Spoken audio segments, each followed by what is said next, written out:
Arrête de dupliquer tes calques inutilement. Alors, sous ce titre un peu racoleur, je te l'accorde, se cache un problème de duplication des calques que je constate dans beaucoup de tutos et de formations, même de photographes professionnels, et qui n'ont pas lieu d'être, car je vais te montrer dans cette vidéo qu'on peut tout à fait obtenir les mêmes résultats sans dupliquer les calques, et surtout, ce que je vais te démontrer dans cette vidéo, c'est que tu vas pouvoir alléger très fortement tes fichiers Photoshop, car peut-être tu ne t'en rends pas compte, mais chaque fois que tu dupliques ta photo, tu doubles le poids du fichier.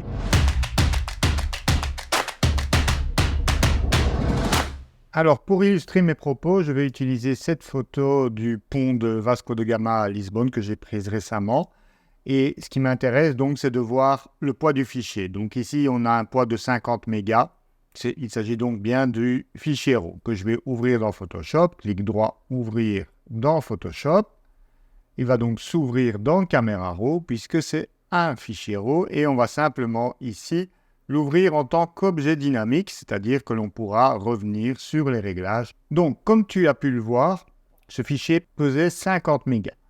Si je viens ici en bas dans la barre des options, tu peux afficher les tailles du document qui va donc te montrer deux chiffres. D'une part, à gauche, le nombre de mégaoctets utilisés en mémoire vive de ton ordinateur, donc le fichier de travail, et à droite, une estimation du poids qu'aura le fichier lorsque tu vas l'enregistrer. Donc pour le moment, je ne l'ai pas encore enregistré, mais tu vas voir qu'une fois que je l'enregistre, que ce poids va augmenter. Donc, on va créer une première version où je vais te montrer la méthode utilisée donc dans beaucoup de tutos, qui consiste à dupliquer les calques, enregistrer sous. Donc ici, ce sera la version avec duplication des calques. Hop, enregistrer. Et donc si maintenant je regarde le fichier enregistré sur l'ordinateur, tu vois qu'il pèse déjà 524 mégaoctets alors que je n'ai fait jusqu'à présent aucune modification, juste parce qu'il englobe l'objet dynamique. Donc le fait d'avoir travaillé en objet dynamique reconnaissable à la petite vignette ici dans le coin inférieur droit du calque va vous permettre à tout moment de pouvoir revenir sur les réglages du RAW. Donc imaginons par exemple ici que je veuille assombrir les tons clairs pour faire ressortir un peu plus les couleurs de l'horizon. On voit qu'on est un peu limite au niveau des noirs ici, donc on va également un petit peu déboucher. C'est surtout ici au niveau du ponton à l'avant-plan qu'on a ce problème. Voilà. Et évidemment, en optique, corriger les aberrations chromatiques et les corrections de profil pour les déformations. Voilà. À ce stade-là, je valide par OK, c'est tout ce que je vais faire sur cette image. Commande CTRL S. Alors, la modification n'entraîne pas d'augmentation de poids significative, comme vous pouvez le voir. Après enregistrement du calque, on a 1 méga en plus de poids suite à ces petits réglages. Alors, à ce stade-là, vous êtes libre évidemment de convertir votre objet dynamique en calque classique parce que cela permet d'alléger un petit peu le PSD. Donc pour vous montrer ça, je vais dupliquer le document, image dupliquer, et je vais le nommer donc sans objet dynamique, sans OD, voilà, OK. Et donc sur ce duplicata, je vais venir le convertir en calque classique, donc clic droit, convertir en calque, hop.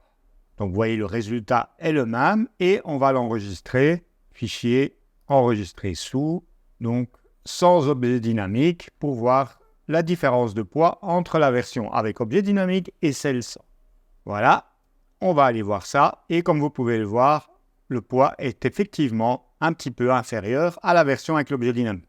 Donc, c'est quelque chose qu'il faut prendre en compte si évidemment vous travaillez avec beaucoup d'objets dynamiques. C'est quelque chose que je fais régulièrement parce que j'aime pouvoir revenir sur les réglages, mais si à un moment vous êtes certain de vos choix au niveau de l'objet dynamique, le convertir en calque classique va vous permettre de gagner du poids. Donc ici, je ne vais pas le conserver puisque c'était juste pour vous illustrer ce principe des objets dynamiques. Voilà, et on revient donc sur notre première version. Version que je vais dupliquer afin de pouvoir par la suite vous montrer la comparaison entre ma méthode et la méthode qui consiste à dupliquer les calques. Donc, image, dupliquer, et donc celle-ci, on va la nommer donc sans duplication, voilà, OK. Je l'enregistre également, fichier enregistré sous, sans duplication de calque dans le même dossier, et en toute logique, les deux fichiers PSD devraient avoir le même poids. Logique parfaitement respectée, 528, 528. OK. On revient dans notre document donc, où l'on va dupliquer les calques. Alors, ça, c'est la méthode qui est donc préconisée dans pas mal de tutos, qui consiste par exemple à dupliquer le calque. Commande du contrôle J, comme Janine. Ce duplicata n'a pas besoin d'être en objet dynamique, donc celui-là, on va le convertir en calque en faisant un clic droit, convertir en calque. Et donc la méthode fréquemment utilisée, et que j'utilise également, consiste par exemple pour densifier le ciel, à le passer en mode de fusion, donc ici produit, et vous voyez que le résultat est très intéressant parce qu'utiliser les modes de fusion produit un résultat assez naturel. Ici, il est beaucoup trop fort, donc en général, je mets ce réglage à 50% d'opacité. Voilà, j'entre directement la valeur 50%, entrée. Et donc, on va faire un petit avant-après, avant, après. Donc, vous voyez, pour densifier le ciel, c'est vraiment pas mal. On va créer une seconde copie de ce calque, commande ou contrôle J. Évidemment, ici, je vais remettre l'opacité à 100% et changer le mode de fusion, par exemple, en lumière tamisée.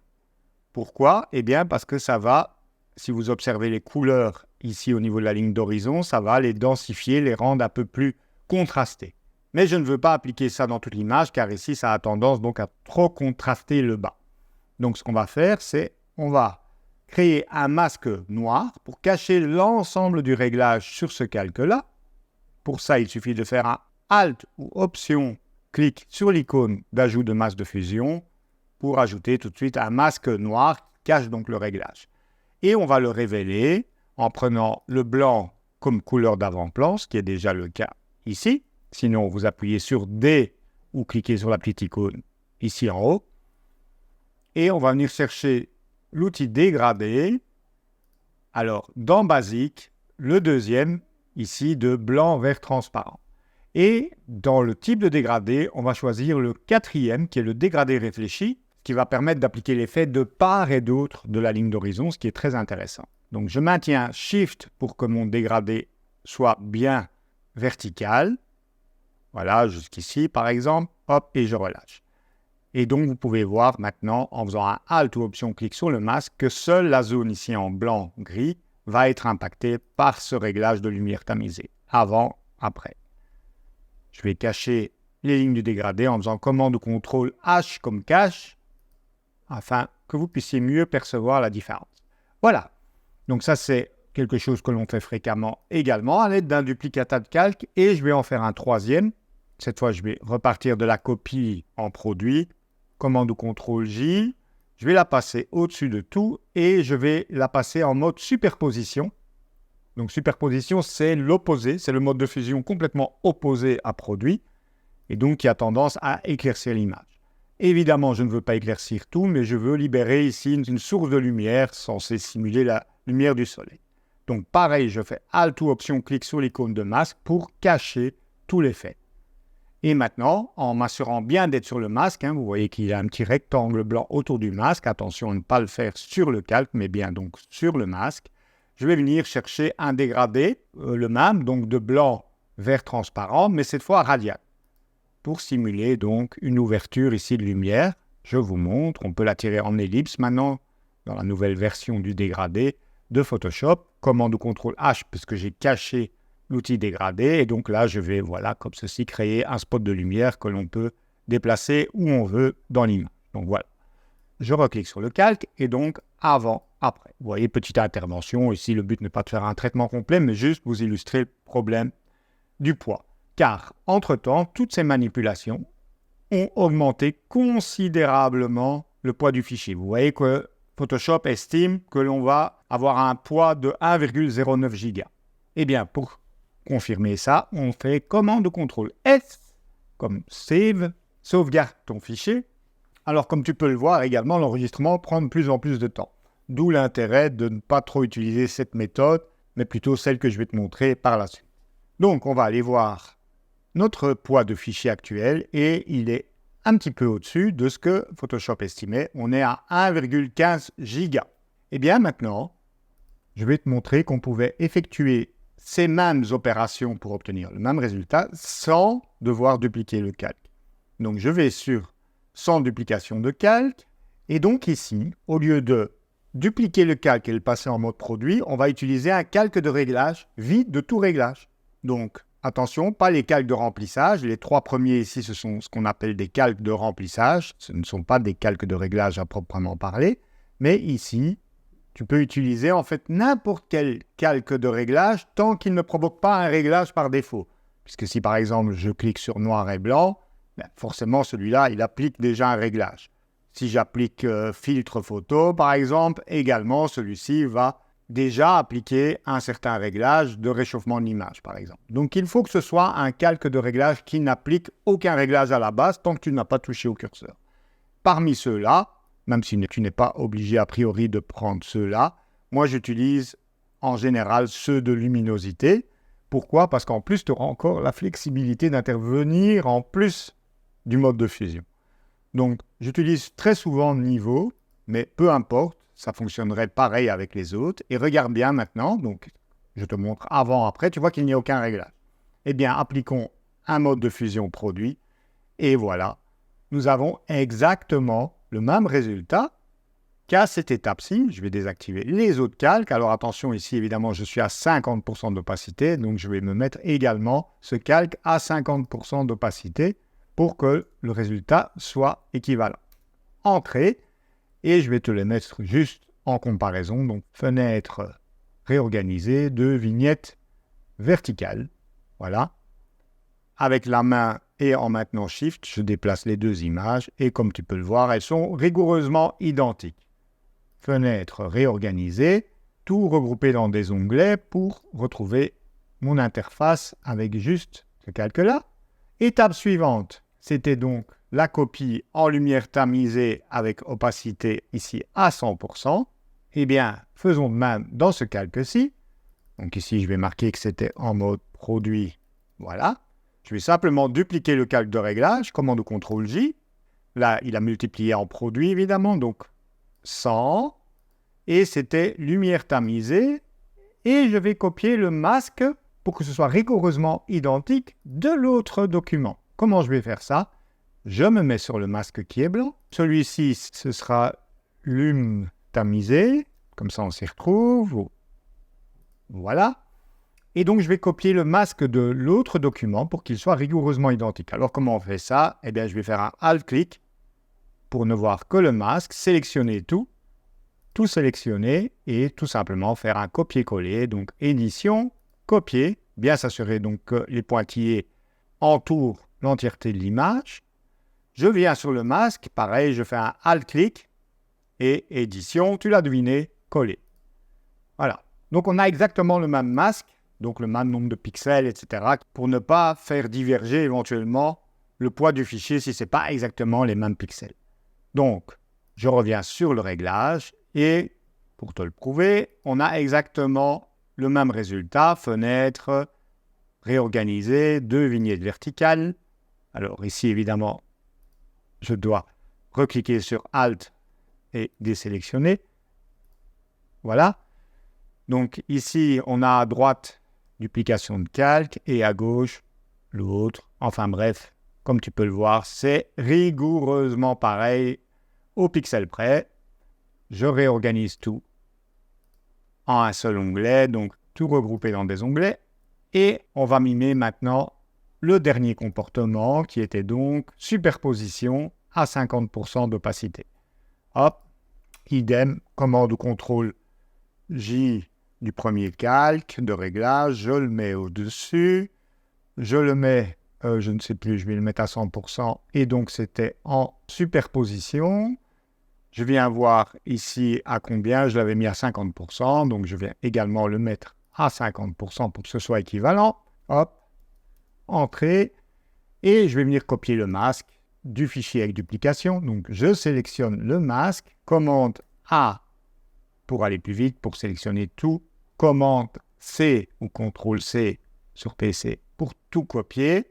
Je vais dans l'autre, Alt-clic sur le masque, très important de faire un Alt-clic sur le masque avant, et commande ou CTRL-V. Et donc, on a exactement le même masque, commande ou CTRL-D pour désélectionner. Et tu t'en doutes, le résultat est identique, mais comme j'aime prouver ce que j'affirme, je te le montre en cliquant sur la comparaison en mosaïque verticale. Voilà. Je maintiens la barre d'espace et Shift pour déplacer simultanément les deux images. Et comme tu peux voir, il n'y a aucune différence. Je réorganise tout regroupé dans des onglets. Par contre, une différence sans duplication de calque. Comme tu peux le voir, la différence de poids, elle est énorme. On est à 337 mégas seulement, donc ça fera un peu plus en réel. Donc je l'enregistre, commande CTRL S. Donc ça, c'est la copie, le fichier sans duplication des calques avec la méthode qui consiste à utiliser des calques de réglage plutôt pour faire la même chose. On va aller voir dans le Finder. Et comme je te l'avais dit, donc regarde, on est passé de 528 mégas à 531. Donc les calques de réglage, ça pèse quasi rien. Alors que l'autre fichier a 1,15 giga. C'est le double. Alors évidemment, on ne fait pas toujours 2-3 copies des calques, mais le fait d'en faire qu'une seule, ça double le poids du document. Et quand on travaille avec des fichiers RAW assez lourds, 50 mégas, il y a des fichiers RAW plus lourds que ça à notre époque, eh bien ça encombre considérablement vos disques durs. Imaginez si vous avez 10 PSD, eh bien vous avez gagné 5 gigas en utilisant plutôt la méthode des calques de réglage. Alors, j'en vois déjà certains venir, et avec raison, oui, mais c'est parce que je l'enregistre en PSD et non en TIFF. Eh bien, je vous montre comme toujours la démo. Enregistrons ce fichier en TIFF, fichier enregistré sous. Donc, c'est celui avec duplication des calques, en format TIFF, enregistré, et on va choisir la compression LZW, qui est plus rapide. OK. Il nous dit que inclure les calques augmente la taille du fichier. Ben, c'est le but, c'est de conserver les étapes de notre traitement. Donc, c'est ce qu'on fait. Voilà, c'est fait. Tu vois bien qu'ici, maintenant, il y a marqué TIFF. TIFF est enregistré et regarde. 1,99 giga avec la compression LZW. Et je te vois venir, tu vas me dire, oui, mais c'est parce que tu n'as pas utilisé la compression zip qui est plus performante. OK, eh bien, faisons la même chose, mais avec la compression zip, fichier enregistré sous, TIFF, OK, toujours bien cocher le profil ICC au passage, enregistré, il existe déjà, je vais le remplacer, vous avez retenu le poids, et cette fois, on choisit la compression zip. La compression, blablabla, n'est pas prise en compte dans les anciens lecteurs, donc les vieux programmes, et on va ici choisir compression du calque zip également, OK, puisque ça produit un résultat plus léger au détriment d'une compression plus lente. Effectivement, beaucoup plus lente, comme tu peux le voir.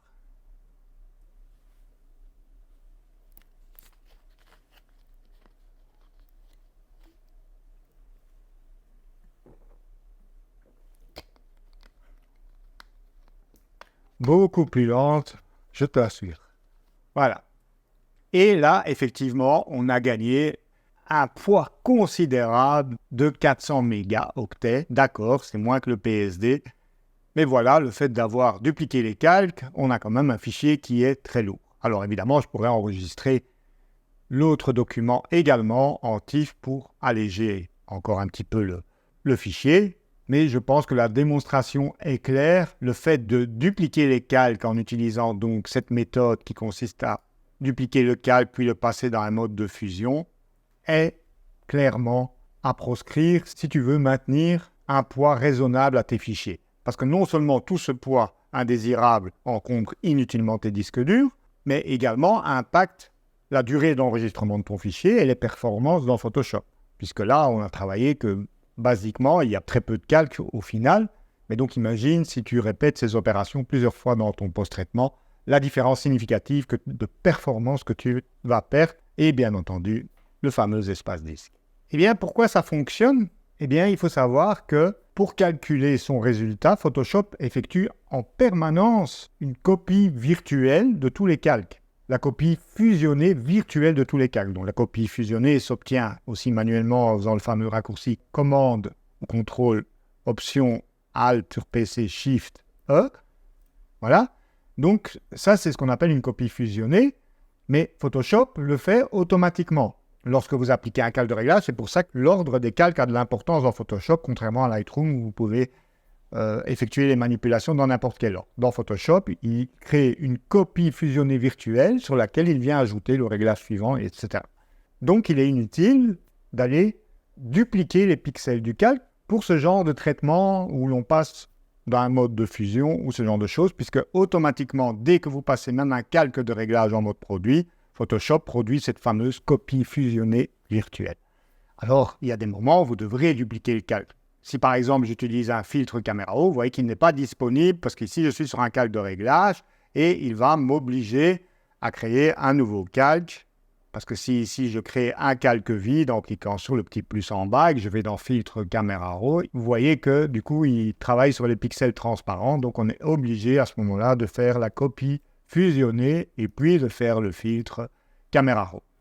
Mais donc évidemment, je ne vais pas non plus dire qu'il ne faut jamais dupliquer les calques. Mais réfléchissez, est-ce vraiment nécessaire pour telle ou telle étape de dupliquer le calque ou pas? En tout cas, je viens de vous démontrer que ce n'est pas toujours nécessaire et que ça peut considérablement alléger vos fichiers. Alors, les fabricants de disques durs vont m'en vouloir d'avoir fait cette vidéo, mais moi, ce qui compte, c'est que vous appreniez un bon flux de travail qui va également tenir compte du poids des fichiers. Ah oui, et j'oubliais encore un argument en faveur de la seconde méthode, c'est que si maintenant tu veux modifier la luminosité encore par-dessus, eh bien ici tu vas devoir, dans cette version donc avec duplication des calques, ajouter un calque de réglage, imaginons le niveau, etc. Par exemple, ajuster les tons moyens, ce qui va augmenter le nombre de calques dans ta pile, ce qui va rendre l'organisation des calques évidemment encore plus complexe, alors que dans la méthode qui consiste donc à utiliser uniquement un calque de réglage passé en mode de fusion, tu as bien entendu encore la latitude d'intervenir sur le réglage lui-même, puisque là, on n'a appliqué aucun réglage. Et donc, regarde ici, je peux par exemple, voilà, venir travailler encore sur les tons moyens pour les densifier, ou ici, si je trouve les noirs trop bouchés ici en bas, venir par exemple, voilà, relever le point noir. Et donc ici, tu as l'avantage d'avoir non seulement moins de poids, mais également une meilleure organisation de tes calques. Pourquoi faire compliqué quand on peut faire simple? Si tu as appris quelque chose en regardant cette vidéo et que j'espère que tu vas le mettre en application dès maintenant, je t'invite à me mettre un pouce en l'air pour me motiver à réaliser encore plein d'autres tutos de ce genre. Je te remercie d'avoir regardé cette vidéo jusqu'au bout et je te retrouve très rapidement pour de nouveaux tutos Photoshop, Lightroom et photographie. Ciao, ciao!